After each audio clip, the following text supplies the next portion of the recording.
Depression is the leading cause of disability worldwide, affecting more than 264 million people. The COVID-19 pandemic has already led to an increase in mental health needs across the globe, and the World Health Organization has predicted a significant rise both in the short and long-term impacts of this crisis. At its worst, depression can lead to suicide. Approximately 800,000 people die due to suicide annually, making it the second leading cause of death in young adults.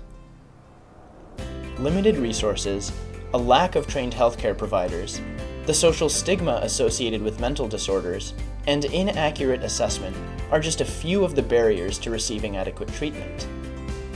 Currently, diagnosis and tracking of depression still rely mainly on assessing self-reported depressive symptoms through interviews, methods that originated more than 50 years ago and are costly to track and scale. Can an innovative approach based on AI and data from smartphones and wearables help lower some of these barriers? In collaboration with Massachusetts General Hospital, we at the Effective Computing Group have gathered physiological and behavioral data over the course of 8 weeks from patients with clinical depression. We have developed machine learning techniques for predicting the severity of symptoms from objective data captured passively and continuously from E4 wearable wristbands and sensors in an Android phone. To set a ground truth, doctors conduct an interview to estimate a Hamilton Depression Rating Scale score ranging from 0 to 81, and we try to predict those values using only the input data we collect from our sensors.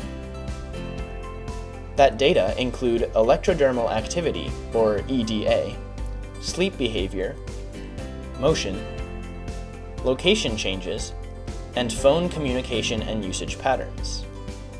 We were able to predict depression severity with less than 6% error across periods of time and different patients.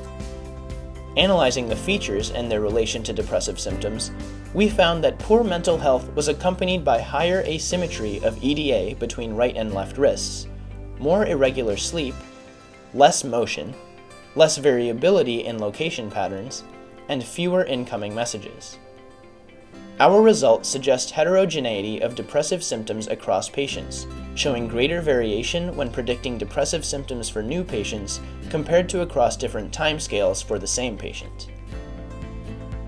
Given the unique characteristics of this data with a high rate of missing features and sparse labels, we developed a technique to learn a meaningful embedding from over 2,000 low-level features. This embedding improved performance of several machine learning techniques compared to using the raw features. In a related study, we processed sleep recordings from an in-home electroencephalogram, or brainwave monitor. An analysis of sleep characteristics from this data revealed that healthy controls have shorter sleep onset latency, wake after sleep onset, greater sleep efficiency, and shorter total sleep time. The data collected in this study are sensitive, and assessing depression is personal. We showed that wearable and phone sensor data are highly identifiable, and even using common dimensionality reduction techniques still preserves identifying information for most patients. For this reason, we started exploring methods to preserve privacy while retaining information relevant for depression prediction. We developed a technique based on autoencoders and adversarial training, and confirmed its success in masking identifying information as measured by performance of a secondary user classifier. Our methods were able to retain information relevant to depressive symptoms and performed as well as the autoencoder baseline, while successfully foiling the adversarial classifier's attempts to identify users from the latent encoding.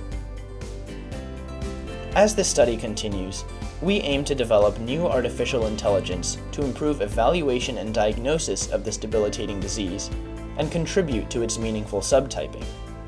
This can lead to enhancing prediction and early detection of response and relapse, inform more effective personalized treatments, and provide an opportunity for just-in-time interventions, with the ultimate goal of preventing most depression from happening at all.